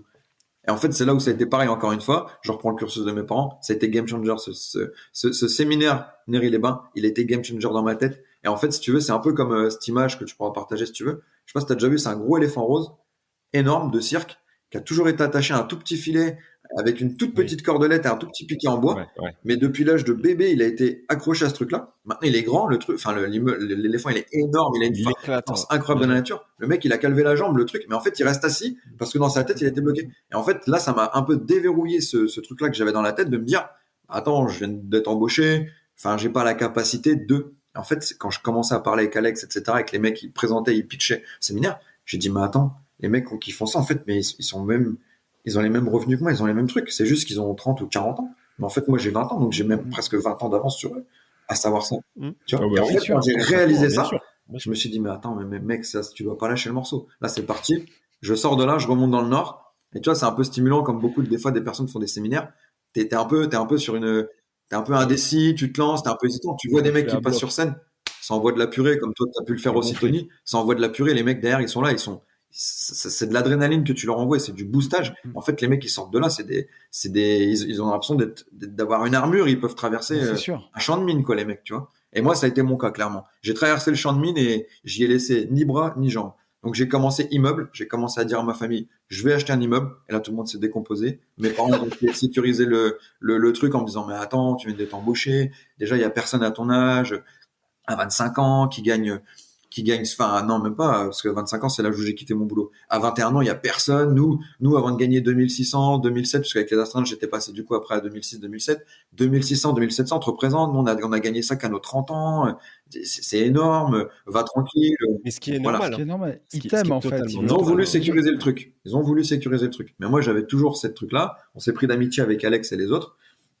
J'ai pas lâché le truc et j'ai acheté mon premier immeuble. Je l'ai signé début 2018, immeuble de 4 appartes à Valenciennes. J'étais un des seuls sur le terrain à Valenciennes, un petit jeune qui cherchait des immeubles. À l'époque, il y avait personne. En 2017, j'avais le temps de visiter. Donc, je sais pas si vous, dans vos villes, vous avez connu ce marché-là. J'avais le temps de visiter le lundi, faire repasser des entreprises le mercredi et avoir des devis la semaine prochaine et la semaine d'après plutôt, et faire une offre la semaine encore d'après, tu vois ce que je veux dire? Et le mec, il avait que moi comme offre et potentiellement des visites qui allaient arriver dans 3-4 jours. Donc, si tu veux, j'avais le temps de me poser, de bien calculer et de bien travailler les projets. Donc, j'ai fait ce premier immeuble de 4 appartements qui a été un investissement qui m'a propulsé, que j'ai galéré à faire financer. C'est ce que j'allais dire. Financer comment? Donc là, c'est là où j'ai compris que malgré que les taux étaient bas, malgré tout ça, et que tout le monde dit que c'était facile avant, c'était facile, oui, mais parce que je m'explique. Tout simplement, à l'époque, j'étais pas propriétaire de ma RP. J'avais aucune banque dans le Nord parce que j'avais ma banque historique qui était à Troyes, donc en caisse du Crédit Agricole Champagne-Bourgogne. Je vous salue parce que c'est grâce à vous que j'ai fait mon premier million d'encours. Et voilà. Et donc je les remercierai jamais assez de m'avoir fait confiance. Et si tu veux, j'ai eu déjà ces premiers blocages. Et c'est là où j'ai déjà dû ruser sur le premier investissement parce que j'ai présenté à ma banquière le truc comme ça de but en blanc. Je veux acheter un immeuble. Voilà les chiffres, voilà les travaux. Mais monsieur Goben, vous avez 21 ans. Mais c'est quoi? Mais n'importe quoi. Faut déjà que vous achetiez votre résidence principale, puis après faire un peu d'investissement à côté. Mais c'est pas comme ça qu'on peut le Le faire. LEP. Est-ce que vous avez pensé au Au LEP, LEP, ouais. mon Le petit LEP. Enzo? J'en avais un à l'époque, Vous c'était un l'avez rempli, PEL le chez LEP? Crédit Agricole. Un PEL à 2,40 d'ailleurs. Et en fait, si tu veux, elle tout de suite, elle a pas compris la pertinence de ma demande. Elle a dit mais je comprends pas en fait. C'est quoi cette idée quoi. C'est la première fois qu'il y a quelqu'un qui nous demande ça quoi. À 21 ans, la meuf, elle faisait des cartes M6 Mosaïque pour les mecs de 21 ans si tu veux. Erreur 404 not found. Donc là, qu'est-ce que tu Et lui as en dit? fait, si tu veux, j'ai dit bah en fait, si tu veux, j'ai Écoute-moi, eu les Silicon. portes fermées. Et là, je lui ai dit mais putain, c'est pas possible. Le projet il est trop bon. Je vais signer un compromis, etc. Je peux pas. Et en fait, c'est là où j'ai dit mais attends. La responsable d'agence, elle me dit, il me faut ma résidence principale. J'avais 4 appartements vides. Donc, le meilleur scénario pour cet immeuble-là. Je dis, j'ai un appartement qui est au rez-de-chaussée avec un rez-de-jardin. J'ai dit à ce compte-là, je vais la rappeler en disant, vous avez raison, vous m'avez fait penser à quelque chose, j'ai pas de résidence principale. Mais c'est l'occasion pour moi d'acheter cet immeuble et d'habiter dans cet immeuble. Et tu vois, c'était un peu le truc à l'époque. On en parlait timidement sur les réseaux de dire un peu ça. Donc, j'ai eu cette idée de lui dire, bah, moi, je vais habiter dans l'immeuble parce qu'avec mon cursus dans le bâtiment, je vais pouvoir faire les travaux les week-ends quand j'habite dans l'immeuble et les soirs après le boulot. Voilà. Et du coup, je vais habiter dans un des appartes. Donc, je vais vous prendre une assurance habitation pour un des appartes et une PNO sur tout le reste. Chose que j'ai faite dans les faits, on va dire administratifs, mais j'ai jamais habité cet appartement. Donc, en fait, tous les chiffres que j'ai donnés à la banquière, elle a réussi à me financer avec bien du mal, mais elle l'a fait. À l'époque, j'étais à 1,70 les taux en 2018, à 70 à 80. Et en fait, ce qui s'est passé concrètement, c'est que du coup, elle a juste rajouté dans son truc de crédit, résidence locative plus résidence principale. Et c'est passé au niveau des engagements. C'est comme ça que j'ai fait mon premier immeuble. Et donc là, cet immeuble, donc tu je le loue. 11% de rentabilité. Tu loues tout. Ok, tu loues tout en quoi? En LMNP. Mon propre LMNP. J'ai été sur le premier, ouais, LMNP. Ok. Trop bien. Ensuite, donc là, ça fonctionne. Donc là, tu te dis, oh, la magie quoi. Le truc. Tous les mois, cash flow positif, tu te dis putain, mais c'est magnifique. Quelle vie incroyable, putain, il faut. Mais pourquoi les gens le ne font bouton pas marche, ça? je vais appuyer dessus jusqu'à ce que je le casse. C'est ça, c'est tout à fait ça. Est-ce que, en fait, je sais pas si vous avez eu je crois qu'on l'a tous eu, ce truc où du coup, tu te mets à en parler à tout le monde, et par contre, à un moment, t'es sur tes chiottes et tu te dis, mais en fait, je suis con, faut pas que j'en parle à tout le monde. Moi, j'ai eu ces deux phases. La première phase où tu dis, j'ai découvert un truc, c'est magnifique. Et puis après, tu te dis, non.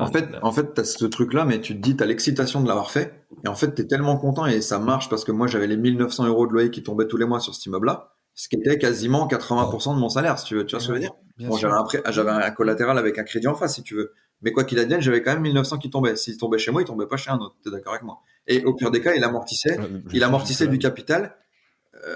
Avec pas mon argent, c'est-à-dire pas mon effort d'épargne, moi m'assure de mon travail si tu veux. Et ça, quand j'ai compris ça et que je l'expliquais aux autres, mais les autres disaient tous encore ouais machin. Et en fait, si tu veux, j'ai compris à un moment donné que tu gaspillais plus d'énergie à essayer à cette époque-là de convaincre les autres de faire comme toi ou du moins de se lancer. Et dans la suite de l'histoire, tu vas comprendre que mes parents ils ont regretté ça par la suite parce qu'ils se lancent seulement aujourd'hui à 50 ans dans l'immobilier.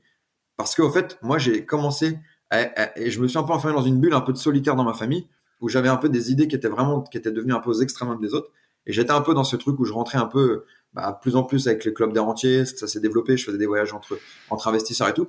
Et en fait, je me suis un peu renfermé dans ce truc-là parce que j'ai vraiment fréquenté que des gens qui étaient déjà de la partie depuis un moment, quoi, depuis des années. C'est devenu vraiment des très, très bons amis aujourd'hui. Et au final, j'ai beaucoup plus fréquenté ces gens-là. Et tous mes potes qui sont restés un peu et que je respecte et que je kiffe sont restés plus sur le schéma en mode là ils ont 27 ans, ils prennent seulement leur premier appartement en location, mais ils jouent encore beaucoup à la PlayStation 4 ou ces trucs-là si tu veux. Moi ça fait 6 ans que j'ai jamais allumé, enfin que j'ai pas allumé une PS4, tu vois ce que je veux dire, et j'ai pas le temps. De toute façon, on est à la 5 maintenant, donc premièrement ils le font mal, mais mais moi je dis PlayStation 4 parce que moi j'en suis arrêté là si tu préfères. C'est peut-être la PS5. Et si tu veux, c'était pas la peine de convaincre les autres parce que les autres ils t'écoutaient. Et il disait ouais machin, mais faut attendre, faut voir si ça marche dans le temps. Et qui plus est, en fait, moi j'ai fait fort du premier investissement, j'ai enchaîné quelques mois après sur un deuxième investissement qui a été aussi game changer. J'ai acheté ça à un mec qui a hérité de son père, qui avait un vrai patrimoine de fou furieux dans le Nord. Et le mec, il a dilapidé l'empire immobilier que son père s'était fait chier à créer. Donc j'ai racheté pour une poignée de cerises un immeuble de 4 appartements situé derrière le stade du Hainaut à Valenciennes, avec 2 garages. Je l'ai acheté 90 000 balles. Et j'ai fait pour 60 000 de travaux. Bon, il y avait des prix de matériaux et tout avant à l'époque, puis je suivais les travaux et je faisais beaucoup de choses moi-même. C'est-à-dire les madriers des planchers, je passais mes dimanches. Enfin, comme je disais au séminaire, ma femme, quand je me suis lancé dans l'investissement après, au début de mon premier immeuble, plus le deuxième qui a suivi, mes immeubles me voyaient plus que ma propre femme chez moi.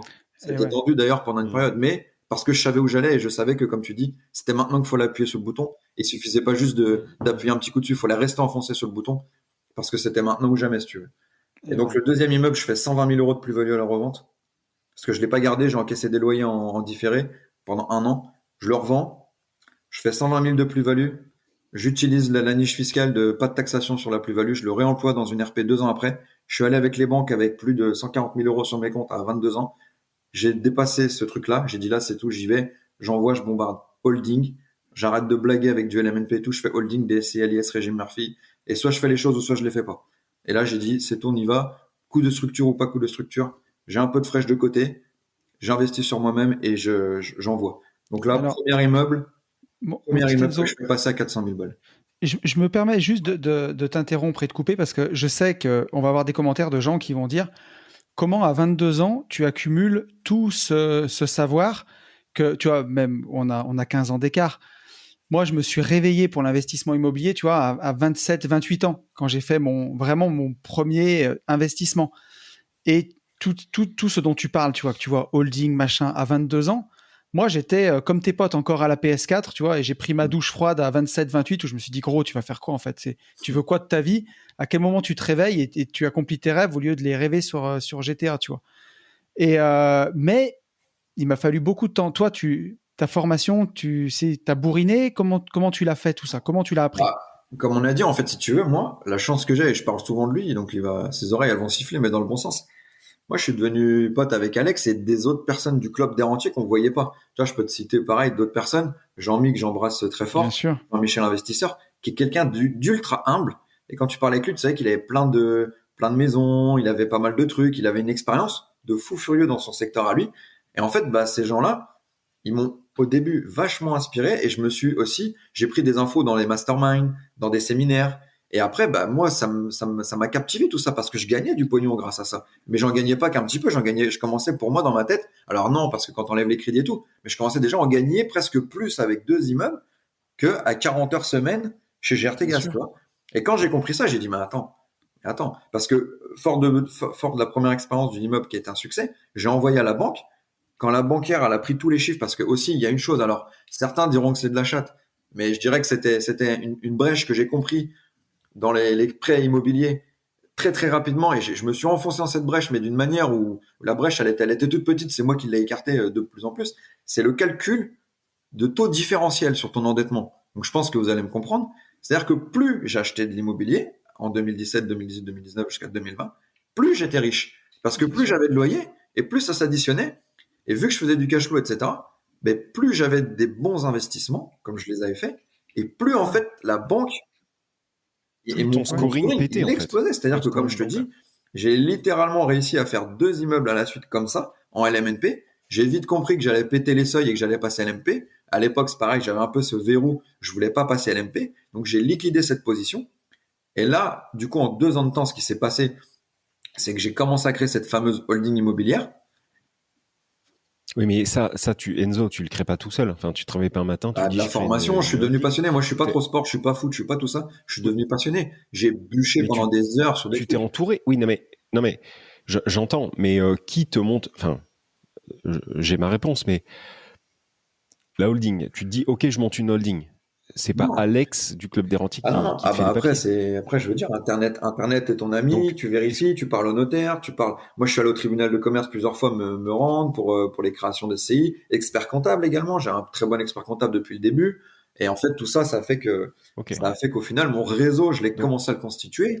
Et c'est comme ça que j'ai appris ces trucs-là et que quand j'ai donné mes objectifs de grossir rapidement, le régime Murphy de la holding était quelque chose de viable, si tu veux. Ce que veut dire Yann, c'est ça qu'on voulait au-delà t'entendre dire. des investisseurs, tu as aussi trouvé des gens, donc experts comptables, notaires, qui ont L'entourage. reflété avec toi ta vision des choses, qui t'ont compris, qui t'ont pas pris de haut et qui ont dit putain, ce mec, s'il a 22 ans, il est comme ça, quand il aura 40 et qu'il aura des dizaines de millions, ce sera un de nos plus gros clients et donc on mise dessus, quoi. Pareil.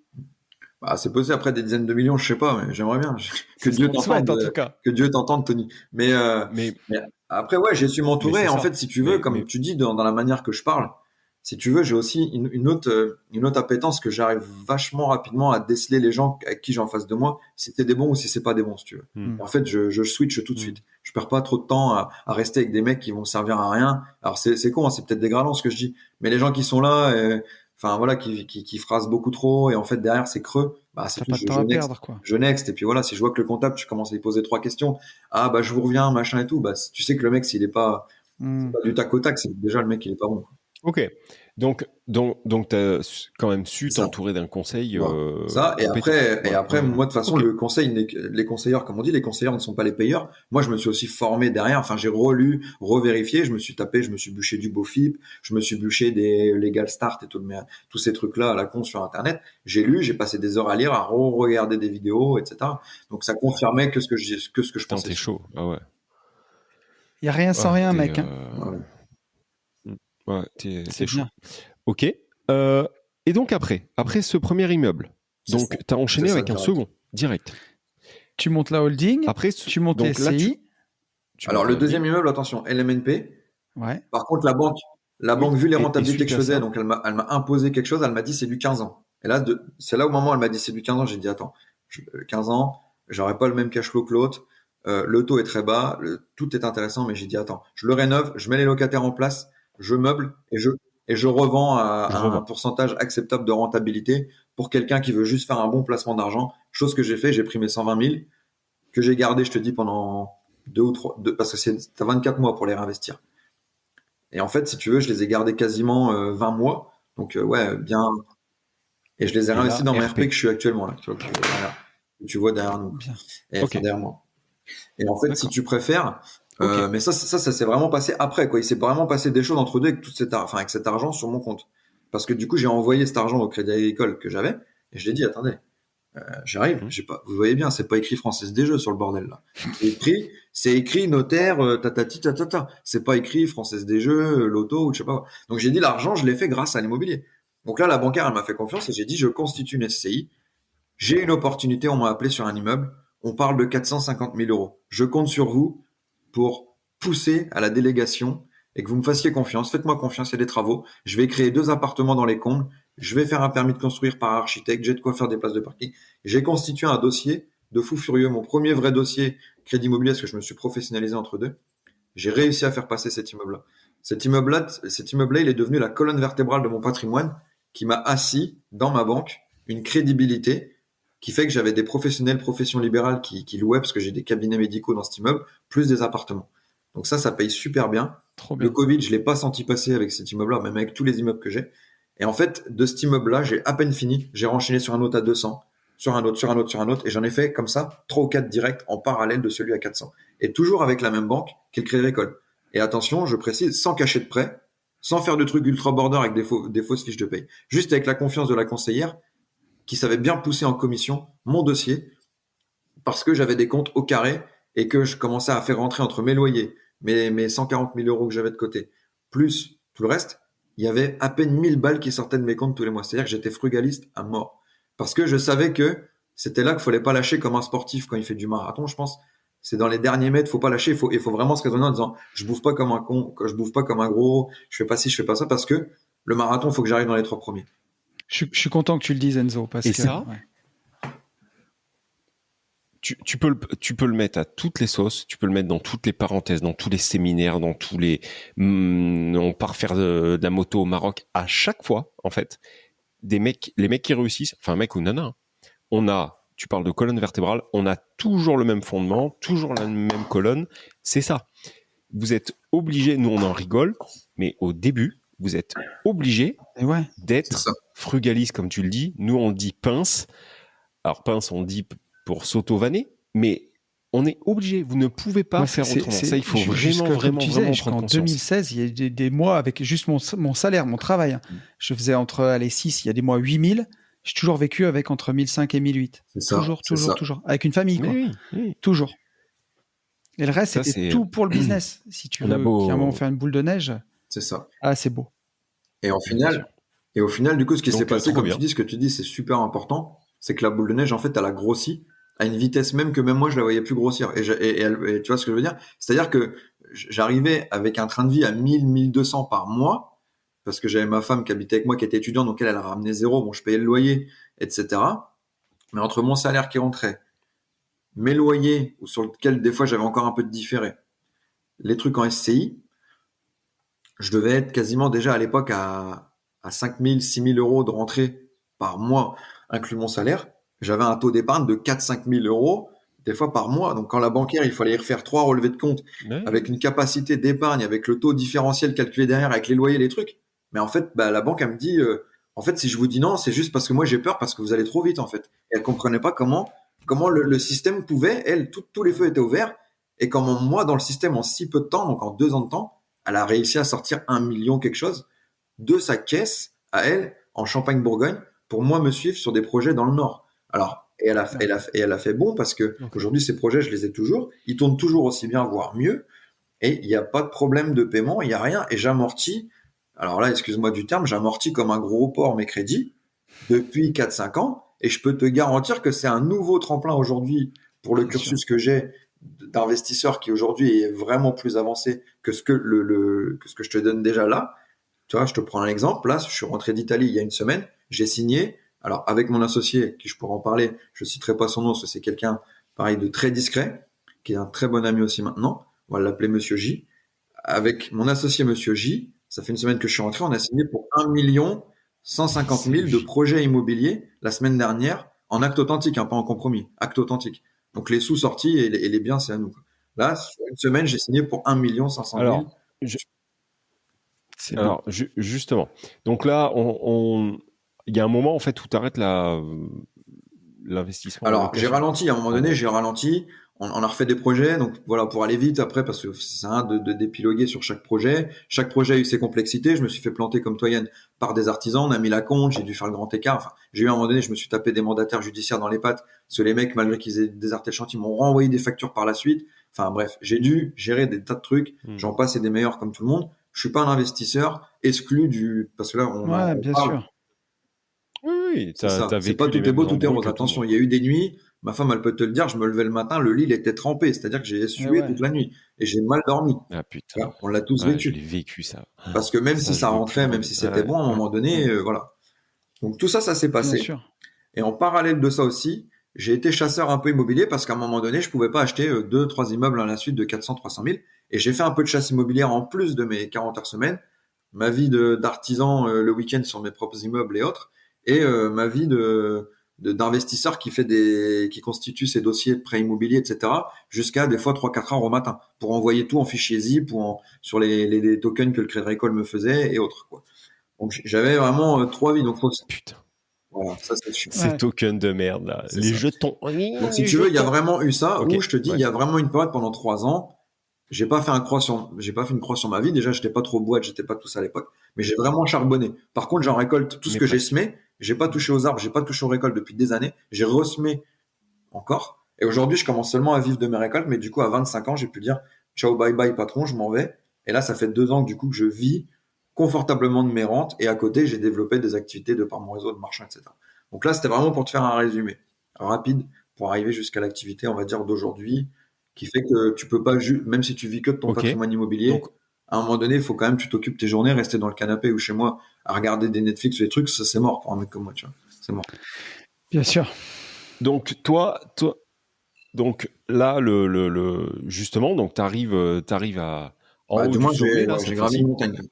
T'as 5000 balles, 5000, 6000 qui rentrent. Non, ta femme n'est plus étudiante d'ailleurs, entre-temps, je suppose. Voilà.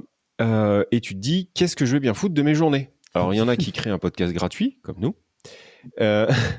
Et du coup, toi, tu te dis, je vais enculer le monde en marchant bien. C'est ça. En fait, si tu veux, à un moment donné, Donc là, actuellement, pour te faire le résumé, actuellement, je dois avoir une trentaine ouais, je suis entre 30 et 35 lots de location, voilà.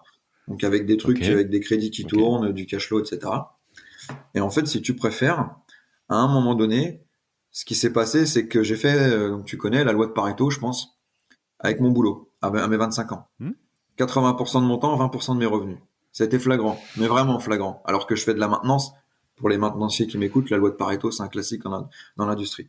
La loi de Pareto, je l'ai fait pour moi-même et je me la suis appliquée. 80% de mon temps, plus que 20% de mes revenus. J'ai dit, attends, je vais switcher, je vais faire l'inverse. C'est-à-dire 80% de mon temps dans l'IMO et on va voir ce que ça dit. Bah, il n'y a pas photo. Donc j'ai lancé une activité de marchand parce on m'a amené déjà des projets de marchand à l'époque que je ne faisais pas parce que je n'avais pas les appétences pour ça. Donc je me suis aussi formé sur tout ça. Quel type? C'est Parce que, tu sais, marchand, c'est hyper on vague. Au m'apportait début, qu'est-ce qu'on t'apportait? des gros volumes de biens à diviser avec partie immeuble, habitation, maison, hangar, parking, terrain, etc. Chose que Ok. je prenais pas parce que c'était gros pour Ok. du locatif, il y avait trop de travaux.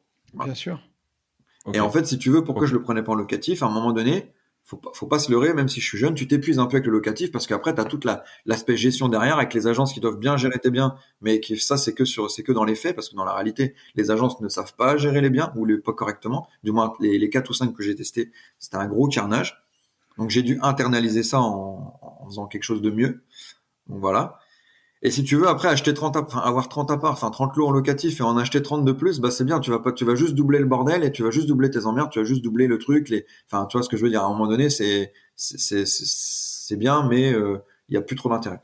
Donc là, il y avait une vraie intérêt à faire pour moi du marchand et de transformer, de monétiser pour mon compte cette fois-ci et pas en tant que chasseur immobilier pour les autres et juste prendre une com de chasseur. Donc j'ai un peu réduit légèrement, enfin j'ai beaucoup réduit la voilure en termes de chasse immobilière, j'en fais quasiment d'ailleurs plus du tout, je l'ai fait tout au début. Par contre, aujourd'hui, en termes de marchand, pour te prendre une OP qui est clôturée, que j'ai fait pareil mon associé, Monsieur J, qui était notre première OP de marchand, on a acheté une rue à Valenciennes. Donc c'est pas bullshit ce que je te dis. J'ai acheté une rue à Valenciennes, enfin du moins tous les numéros pairs. Du 2 Super. jusqu'au 10 en bas de la rue. Tu vois. Donc on a acheté notre première OP et c'est pareil, tu vois, comme quoi que le destin il fait bien les choses. Ce jour-là, j'étais dans mon premier immeuble que je t'ai parlé, le tout premier, qui est avenue d'Empierre à Valenciennes. Et en fait, je passais la débroussailleuse moi-même parce que le locataire qui partait, enfin le petit jeune qui était là, il le faisait jamais. Donc en fait, c'était n'importe quoi. Il y avait de l'herbe jusqu'à haut de la fenêtre. Le mec, il ouvrait la fenêtre, Laisse tomber. il voyait que les herbes, quoi. Donc je suis venu avec ma débroussailleuse. Et en fait, il y avait du lierre qui commençait à pousser sur les immeubles qui étaient adjacents, donc de la rue derrière. Et le propriétaire était sur les toits, il commence à me péter un plan en disant c'est quoi le lierre, faut faire quelque chose, mon bâtiment il est infesté de lierre, machin. J'ai dit mais attendez, vous rigolez pas, j'ai dit regardez les racines, il y a rien qui sort de chez moi. J'ai dit moi je passe à des brosseuses, vous voyez bien que le lierre il arrive les propriétaires encore derrière. Il dit ouais de toute façon je m'en fous, moi je vais tout vendre, je suis propriétaire de ce truc là, ça me gave, je vais tout vendre. Alors ça Ah, dans mon arrêt, j'ai dit ah bah attendez, j'ai dit là on parle d'autre chose, j'ai dit bah moi je suis intéressé potentiellement pour acheter, moi je suis propriétaire de tout l'immeuble ici, etc. Est-ce qu'on peut se voir? Bah, il dit bah ouais montez, je passe sur l'avenue d'Empierre et puis tournez et puis venez me voir. Donc le mec on parle et tout, donc il s'était calmé, c'est un Belge, en héritage de sa famille. Et on a parlé et tout et je dis ouais putain un immeuble, donc dans la rue il y avait un immeuble de 5 lots, un parking de 18 places couvertes, plus une belle maison, d'accord. Donc ça faisait toute la rue. Et le mec dit moi je vends tout, je me fais pas chier, machin, il y a beaucoup de boulot, j'ai pas le temps, en plus c'est que moi qui m'en occupe, ma famille. Donc le truc rêvé, tu vois. magnifique. Et au final, j'ai dit, ok, bon, bah écoutez, je réfléchis. J'ai dit, si vous êtes vraiment vendeur, on s'appelle, ou donnez-moi votre numéro, je vous rappelle en 3-4 jours. Je bûche le truc, mais je vous dis clairement, je suis intéressé. Et là, en fait, si tu veux, quand t'es marchand, donc là, ça m'a mis le pied dedans direct. Le premier qui donne le prix, il a perdu. C'est-à-dire qu'on s'est donné rendez-vous, j'ai dit, bon, moi, je vais acheter votre complexe immobilier. Monsieur D, donc il s'appelle, on va l'appeler Monsieur D. Monsieur D, voilà, aujourd'hui, moi, j'ai des fonds, je suis solide financièrement, j'ai la capacité d'acheter votre immeuble. C'est quoi votre prix? C'est quoi votre meilleur prix pour qu'on aille vite? Il n'y a pas besoin de passer par une agence, par tout ça, etc. On va vite. Vous, je vous débarrasse de ce poids-là et je vous laisse tranquille. Ouais, machin, bah vous, combien vous mettrez? J'ai dit, bah moi, franchement, je vous dis, honnêtement, dites-moi vous, parce que je vais me baser sur vous. Je vous dirai oui, je vous dirai non. Au moins, on est fixé. Il dit, ouais, moi, j'avais pensé à ce prix-là, machin. Quand déjà, il me donne le prix qu'il a pensé, lui, j'ai dit, waouh! Le mec, j'étais 100 000 au-dessus, je faisais déjà une putain d'OP, tu vois. C'est Donc le mec magnifique. me donne son prix. J'ai dit, bon, bah pour le principe, on va être d'accord sur le prix. Et juste pour le principe, parce qu'on s'est vu et qu'on va aller vite et que parce que du coup, je l'ai fait sans condition de prêt le premier. Pour aller rapide avec lui et lui montrer qu'on était bon. J'ai dit, écoutez, moi, je vous propose quoi? Je réduis de 20 000 euros le prix. Enfin, je vous fais une offre 20 000 en dessous de ce que vous en voulez. On se tape dans la main. Je vous signe une offre rapidement. Je vous montre mon compte en banque. Je paye comptant. C'est ce qui s'est passé. On a fait l'OP. Première OP, 50% de marge, soit 160 000 euros avec mon associé, plus ou moins, sur notre première OP de marchand. Voilà. Magnifique. On a enchaîné. J'en ai fait une. Ah, ça, Ça, c'était il y a quand? quoi? C'est C'est il y a mars, pas longtemps, du coup. on a réitéré, mais l'année dernière, tous les lots. Mais juin de l'année dernière. Donc, ça fait 1 an que c'est topé, tout ça. J'espère juste, je fais une toute Ouais, petite parenthèse. donc après Covid, après J'espère que nos toutes les auditeurs excuses ont possibles, appris quoi. la masterclass de négo, quand même. C'est vraiment, tout est parfait. Ouais, ouais. Et ça, c'est vrai que c'est vraiment le fondamental, hein, ou alors balancer un prix et ne surtout plus parler après. Mais ce que tu as dit, soit ne jamais parler en premier, soit balancer un prix Ça bouge. et fermer définitivement sa bouche jusqu'à temps en fait qu'on ait une réaction pour voir exactement ce qu'il en ressort et qu'on prenne Et les la, premières objections qui vont être à traiter. et la chance que j'ai eue, Mais, c'est qu'en fait, le mec, mais ouais, en fait, masterclass là, bravo. non, mais Non, arrête. encore une fois, c'est Pourquoi c'est de la les chance? étoiles alignées. C'est-à-dire, si tu reprends le truc de Néry-les-Bains. Parce que la débroussailleuse, je pouvais aller le faire le lendemain, le surlendemain. Le mec, jamais je le rencontre. Jamais je le rencontre, jamais elle était sur le bon coin, Oui. ce truc-là. Parce qu'il allait seulement appeler des agences. Les agences, ils seraient arrivés là, ils auraient dit, monsieur, votre truc, c'est 500 000 balles. 500 000 balles, on le met en pub. Il l'aurait vendu il l'aurait peut-être vendu à 450, tu vois. Je l'ai acheté 150 000 de moins, le truc, tu vois, quasiment. Et ouais, mais ça, tu vois, c'est c'est les étoiles qui s'alignent, c'est l'univers. Et tu sais, quand tu pousses dans le sens, C'est ça. t'as des petits coups de pouce du destin, quoi. Mais parce C'est que ça. tu fais l'impulsion. T'as tout compris. Trop bien. Ok. Donc là, première C'est ça. bonne grosse OP de cochon, quoi. Un bon petit cochon. Pareil, quoi. Et du coup, tu te t'appuies dis, sur le bah, bouton, ça quoi. aussi, ça Voilà, fonctionne. c'est ça. Donc, je vais pas. Ouais. Let's go. Donc là, Et let's après, go, bon, tu bah voilà, continues. pour te résumer. Donc, j'ai mon parc immobilier locatif. Du coup, depuis, on a vachement abrégé parce que je vais pas t'expliquer immeuble par immeuble parce qu'il y en a, j'en ai acheté, voilà. Et en fait, au final, là, j'ai mon activité de marchand qui tourne, avec qui je fais beaucoup d'associations avec mon associé Monsieur J. J'ai des OP en cours qui sont très mal barrés. Donc, c'est pareil aussi. Attention, je suis sur des trucs qui dépassent le million maintenant en termes d'opérations. Mais voilà, j'ai payé des trucs à plus de 10 000 euros, des géomètres, etc. Et les OP vont tomber à l'eau. Donc, bah, des fois, voilà, je peux gagner 200 000 balles d'un coup, mais je peux en perdre dans la même semaine. Des fois, potentiellement, j'ai 2 OP où je vais devoir me rétracter. J'ai déjà payé les prestataires comme géomètre, diagnostic et tout, plus ou moins à la louche déjà, là, tu vois, sous 2 semaines. J'ai 2 OP qui partent en cacahuète. Bah, je vais avoir 15 000 euros de pertes sèches. Donc, tu vois, c'est aussi ça le risque. Bien sûr. Et j'ai quand même bossé sur ces OP-là. Ça fait 4-5 mois que je suis dessus. Je passe du temps. Je suis venu faire pas mal de choses. Et concrètement, bah, les OP, elles vont tomber à l'eau et moins 15 000. Et voilà. Tu vois ce que je veux dire? On mettra ça en highlight parce que tu sais, sur YouTube, les gens aiment le sang. Et du coup, 1 heure à dire que t'encules le game peuvent se retrouver réduits en 10 secondes avec oui, j'ai perdu, voilà. Mais non, mais mais comme tout en fait, que ça soit du marchand de biens ou un boulanger, tu peux pas tout le temps gagner quoi. Donc bon, tout va bien. Ok, bon bah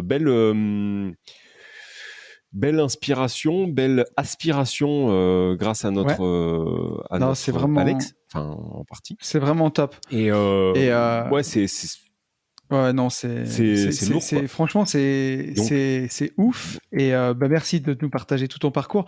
J'ai encore 2-3 petites questions, mais est-ce qu'aujourd'hui tu kiffes, Enzo? Est-ce que tu es content? Est-ce que ta vie elle correspond à ce que tu voulais à ton âge? Moi, je vis ma meilleure vie parce que je me suis serré la ceinture pendant 3 ans, de mes 21 à mes 21 ans. J'ai la bonne santé, j'ai tout ça, je touche du bois. D'ailleurs, mes proches aussi, ils ont la bonne santé.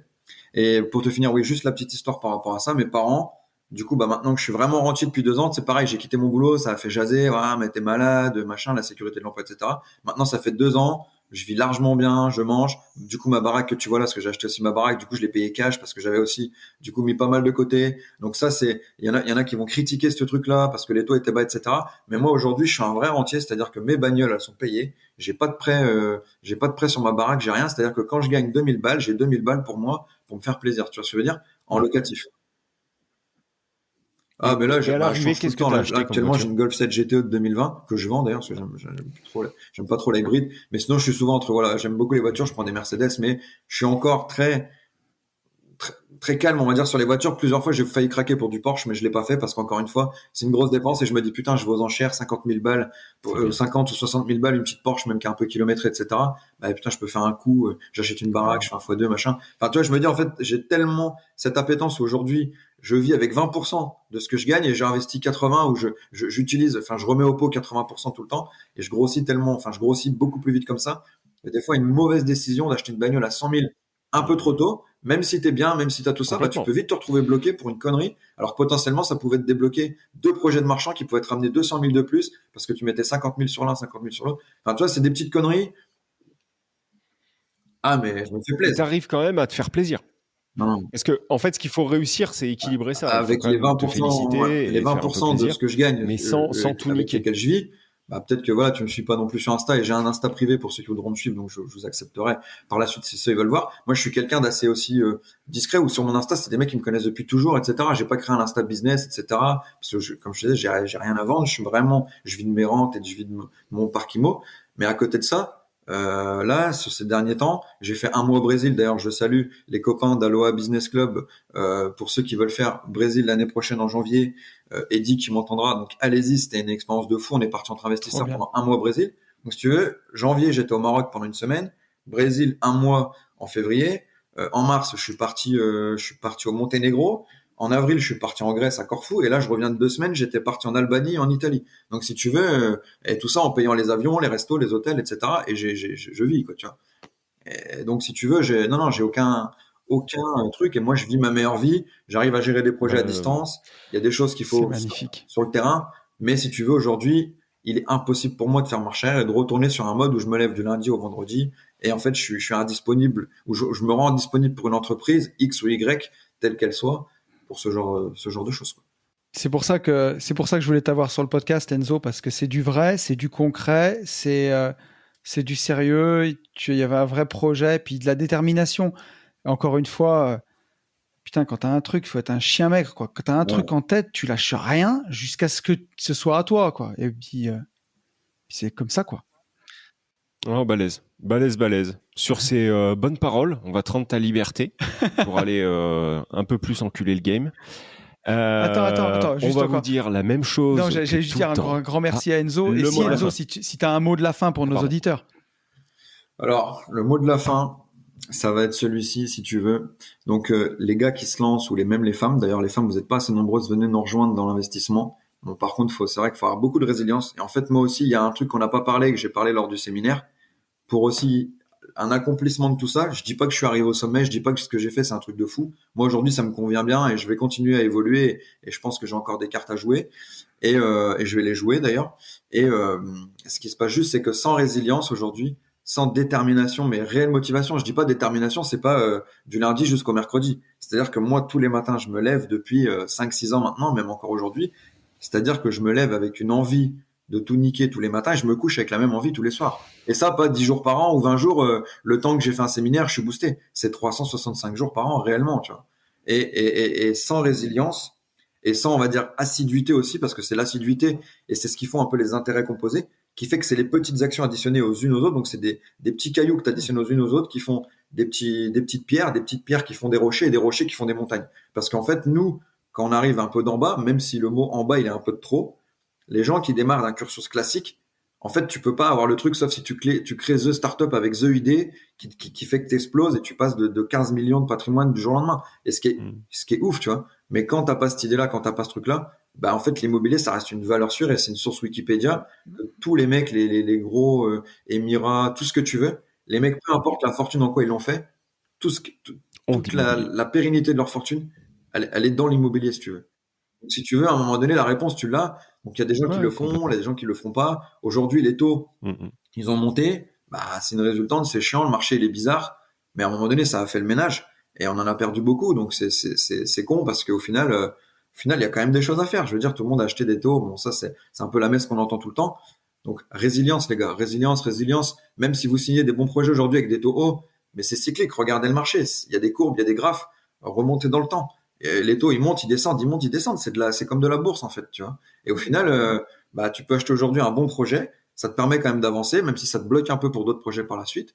Dans 1 an, 2 ans, quand les taux redescendent à 2, tu renégocies ton prêt, on n'en parle plus. Tu Exactement. te désendettes et tu repars. Mais pendant ce temps-là, tu auras quand même amorti du capital et tu auras encaissé des loyers et tu auras ajouté à ton CV d'investisseur bah, une expérience avec des travaux à gérer, avec des biens loués, des locataires, de l'argent qui tourne. L'argent, elle tourne. En fait, il faut toujours avoir de l'argent en permanence qui tourne, qui tourne, qui tourne. Parce que si tu attends d'avoir le truc vraiment nickel, nickel, 100%, et que tu mets 2 ans à l'avoir, bah moi, pendant 2 ans, j'en ai acheté 5 des immeubles.